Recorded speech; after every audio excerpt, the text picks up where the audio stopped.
It's a double pole for the number 31 WNS Motorsport Porsche at the Sachsenring for race 2 of the weekend in the ADAC GT4 Germany. Yesterday, it was David Jahn who started on pole position. Today, Janis Fichter, who led the field into turn 1. Around the outside, Finn Zulaf tried to make up to P2, but couldn't quite make it stick.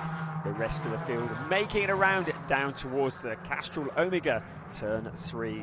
The defending champions, Mike David Ortmann and Hugo Sasser. Sasser, with the first stint at the wheel, was in 3rd place, pushing forwards from a 4th place starting position. But it was Gabriel Piana from 26th on the grid, already up to 8th place within the first 20 minutes of the race, challenging and passing Nathan Schaap in the Allied Racing Porsche. Behind Denis Bulatov from 8th position, needed to make progress to keep his championship alive, but then problems out on the back straight. The exit of turn 11, it was Dominic Schack who made heavy contact with the fence.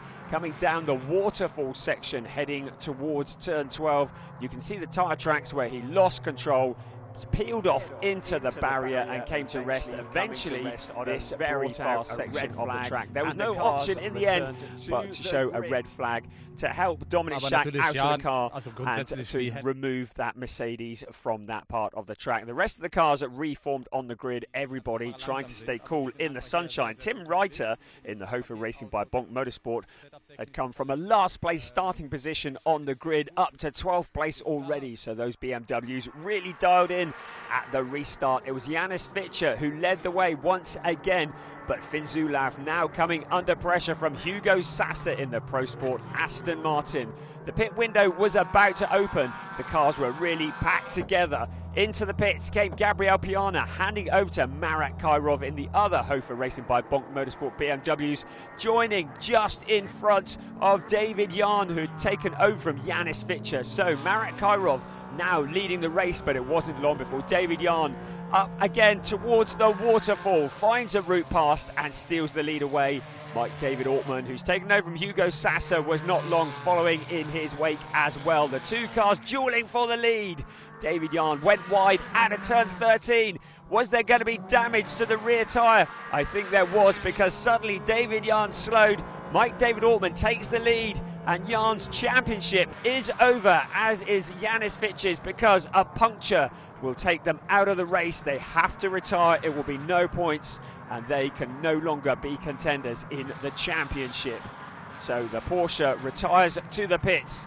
Leon Vasserthur in the number 5, another car with a puncture. The punctures are happening as they did yesterday. BMW just staying out of the gravel trap, but his race is over as well. This is the fight for second place on the final lap. Mo Ritson had been in second, but Nico Hanke just sneaking through. It was BMW versus BMW on the final part of the final lap. Down the waterfall they came. Mo Ritson unable to fight back for that second place. At the front though, Mike David Ortmann out of the final corner. He sees their checkered flag.